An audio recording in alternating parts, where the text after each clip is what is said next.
WFI छ हजुर हालौँ नि नहालिकन नचलाउनु भन्थे खास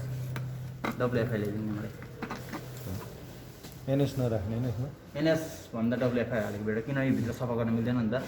एनएसमा तपाईँको सोडियम क्लोराइड हुन्छ नि त त्यो गरेर तल गरेर बस्दिन्छ क्या क्रिस्टलाइज भएर बस्छ नि त अनि सफा गर्न मिल्दैन त्यसैले प्रब्लम आउँछ होइन त्यो बस्छ कि एनएस नहाल्नु भने माथिबाट हाल्नु बरु तपाईँको अझै WFI भन्दा नि अझै तपाईँको डिस्टिल वाटर हुन्छ नि मेडिकल डिस्टिल वाटर त्यो हालेको बेटर हुन्छ है किनभने तपाईँको क्रिस्टलाइन भएर बस्दिन्छ क्या त्यसले गर्दा सफा गर्न पनि मिल्दैन त्यो प्रब्लम आइन्छ एउटा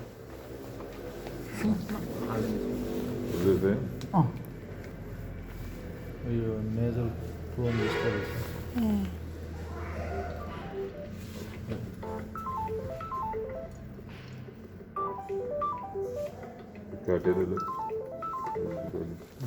यसबाट हाल्दा हुन्छ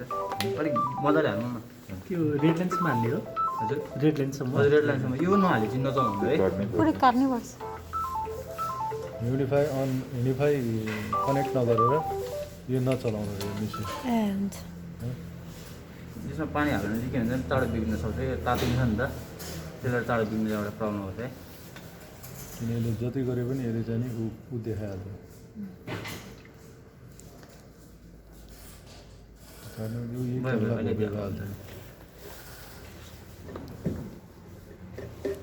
अनि यहाँ भर्छ यहाँ मैले पानी नपार्नु है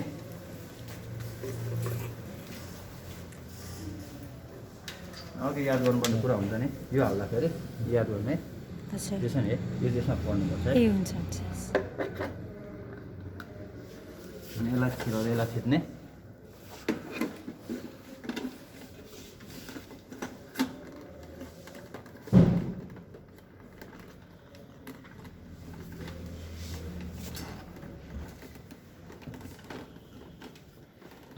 अनि यो अटेन्डेन्ट दिदीहरूलाई पनि बोलाउने यो हालेर झन् यसलाई चाहिँ यो पनि खोलिराखेर युज गरेपछि पेसेन्ट युज गरेपछि फाल्ने हो त्यो पुरै पानी हजुर पानी फ्यालेको बेटर हुन्छ म चाहिँ किन पर पेसेन्ट चेन्ज गरेको बेटर हुन्छ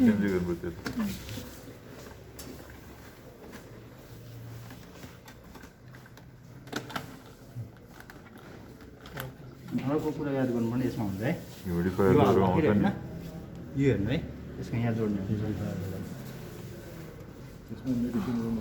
है यो याद गर्नुपर्ने हुन्छ अनि यसलाई जोड्दाखेरि यसलाई यसरी थिच्ने ठ्याक्कै यसमा पार्ने हजुर छोडिदिएपछि ठ्याक्क लक हुन्छ यहाँ खोल्दाखेरि यसलाई थिचेर निकाल्ने है अब यसमा यो तपाईँको अब यो चाहिँ मिडियम स्मलको भयो अब एडल्टहरूलाई जोड्दाखेरि मिडियम जोड्दा हुन्छ लार्ज जोड्दा पनि हुन्छ खासै फरक पर्दैन एडल्टहरूलाई एडल्टै खोल्नुपर्ने रहेछ अहिले चाहिएको त्यही थियो एडल्ट चाहिएको थियो के छ भने युज गरेको छ नि यसलाई राख्दा भएर खासै प्रब्लम प्याक गरेर राख्दा भयो अनि तपाईँले अर्को याद गर्नुपर्ने कुरा चाहिँ अब यसबाट दिनु पऱ्यो इन केस तपाईँहरूको अक्सिजन सप्लाई यसमा छैन भने अब अक्सिजन कन्सन्ट्रेटरबाट पनि दिनुहुन्छ है त्यसको लागि चाहिँ पछाडि यो पाइप हुन्छ यो अक्सिजन कन्सन्ट्रेटरको मसिनमा जोडिदिने अर्को थ्रुबाट यसमा दिनुपर्ने हुन्छ है हजुर ए हस् अनि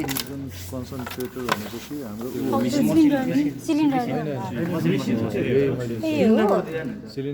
सिलिन्डरबाट दिँदा भने चाहिँ मसिनबाट दिनु भने अर्को कुरा भनेको तपाईँहरू चाहिँ हुन्छ नि विकली या वन्स इन 2 विक त्यस्तो हुन्छ नि यो सफा गर्नु टकटक गर्ने हुन्छ नि टकटक गर्नु पनि गर्दा बेटर हुन्छ एक्सटेन्सबाट अलिक एउटा पनि हुन्छ भर्छ यसले चाहिँ लगभग 6 मन्थदेखि 1 इयरसम्म मजाले चल्छ यो सफा गरी चलाइरहनु चाहिँ चल्छ है तर वास्तै नगरी त्यतिकै छोड्नु भयो भने चाहिँ चाँडो फोहोर हुन्छ चाँडो चेन्ज गर्नु के सफा गर्ने त यो त्यतिकै टकटक गर्ने धुनु गर्नु पऱ्यो नि टकटक गर्नु त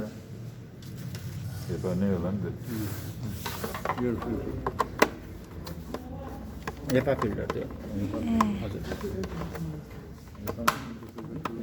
अहिले एयर फिल्टर हटाउँदा सबै एपा फिल्टर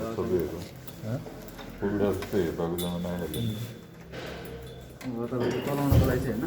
हजुर यसलाई थिचिरहनु पर्ने हुन्छ थिचेर यस्तो आउँछ है अब तपाईँले अब सेट गर्नुपर्ने चाहिँ कुरा के हुन्छ नि पेसेन्टको कन्डिसन हेरेर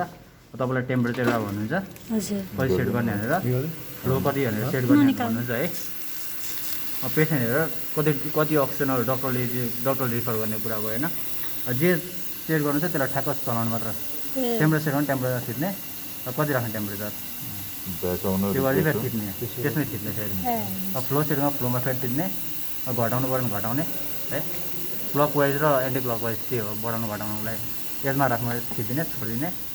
अक्सिजन पनि कति राख्ने घटाइदिने अब यति मात्र के गर्नु पर्दैन यति मात्र यसको त्यहाँ पेसेन्टलाई जोडिदिने यसरी हाल यसमा जोडिदिने त्यति मात्र गरेर केही नै छैन यसमा अनि यो चाहिँ नि कम हुँदै गएपछि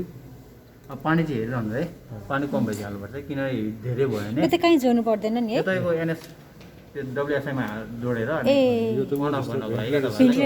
त्यो सक्यो भने यसमा अड्काएर राखिरहनु यसमा जस्तो यो ओभरहिट गरी पानी सक्यो भने यसमा अलार्म दिन्छ यसमा हजुर अलार्महरू आउँछ सबै ओभरहिट आउँछ तपाईँको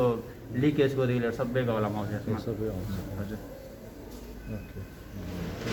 अनि यसको चाहिँ मेन भनेको अरूको फरकमा मैले भनेको अहिले के भन्छ भने लो प्रेसर सोर्सलाई हाई प्रेसरमा चेन्ज गरिदिन्छ क्या यसले जसलाई मैले होइन अक्सिजन कन्सेन्ट्रेट जुन लो प्रेसरमा हालेर हुन्छ नि त्यसलाई हाई प्रेसरमा कन्भर्ट गरिदिन्छ क्या त्यो चाहिँ कमै मसिनमा हुन्छ सबैमा हुँदैन है अनि यसले लो प्रेसर सोर्स अनि लो अक्सिजन प्युरिटी भएको मसिनको पनि यसको अता आफूले पनि तानेर अर्को अक्सिजन मिक्स गरेर प्युरिटी पनि हाई पारिदिन्छ यसले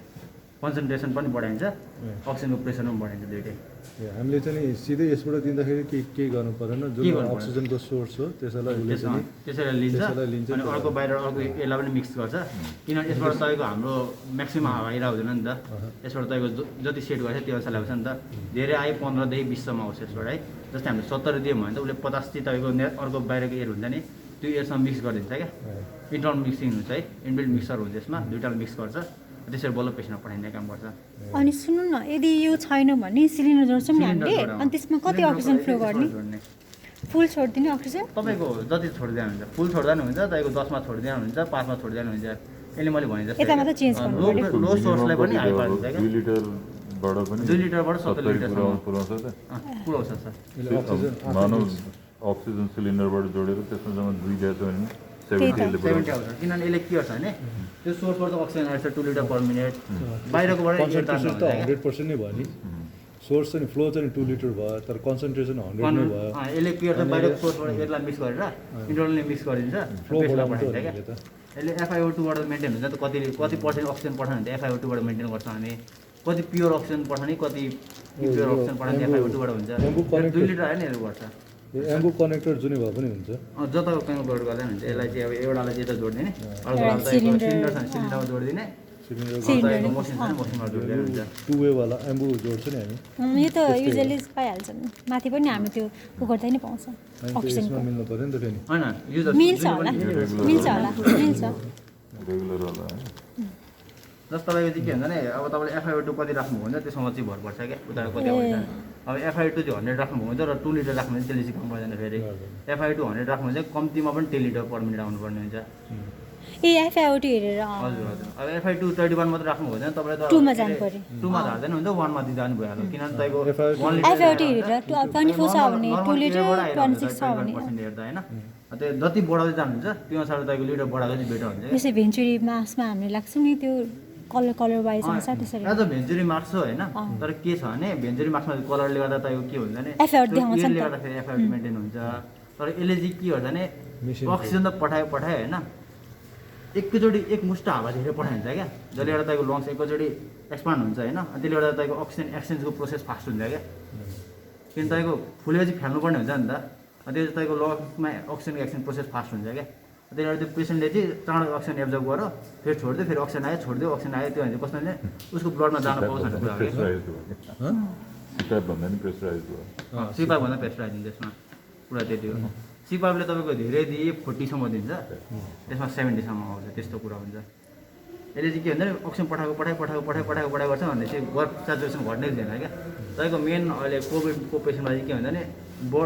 ब्लडको सेचुरेसन बढ्दैन क्या वर्ष लत्तै घटिन्छ होइन तपाईँको 15-20 दिन एक्सेप्टै हुँदैन क्या घटे तपाईँको 80 मेन्टेन गर्ने गाह्रो हुन्छ त्यो चाहिँ किनभने तपाईँको जुन यसबाट आएको प्रेसर हुन्छ नि धेरै आयो 5 बार आइरहेको हुन्छ क्या 5 बारले त खास केही पनि एफेक्ट गर्न सक्दैन अनि यसले चाहिँ के गर्छ पुरै प्रेसरमा पठाएर लङ्स एकैचोटि फुल्छ फेरि छोड्दा फेरि फुल्छ छोड्दा हुन्छ नि त त्यसले गर्दा चाहिँ तपाईँको बडीबाट अक्सिजनको तपाईँको भनेपछि flow नै कम हुँदैन नन क्या। इन्टुबेटेड भेन्टिलेसन नै जस्तै त्यो भयो। त्यस्तै भन्नु जस्तो हुन्छ। भेन्टिलेसनमा हामीले चाहिँ नि पाइप राखेर बल्ल त्यो सबै मेन्टेन हजुर गर्न डाइरेक्ट तपाईँको लङ्समा पठाउनु लङ्समा भेन्टिलेटरमा पठाउनु, चाहिँ भेन्टिलेटरमा। भेन्टिलेटरको प्रेसरहरू पनि कम हुन्छ यसले चाहिँ के गर्छ प्रेसरहरू पठाइन्छ पाइप हाल्नु पर्ने त्यति कुरा मात्र हो। उसले चाहिँ पुरै नाजल फ्लोदेखि सबै ओभरकम गर्नु पऱ्यो फ्लोलाई त्यसैले फ्लो 70 सम्म राखेको प्रेसर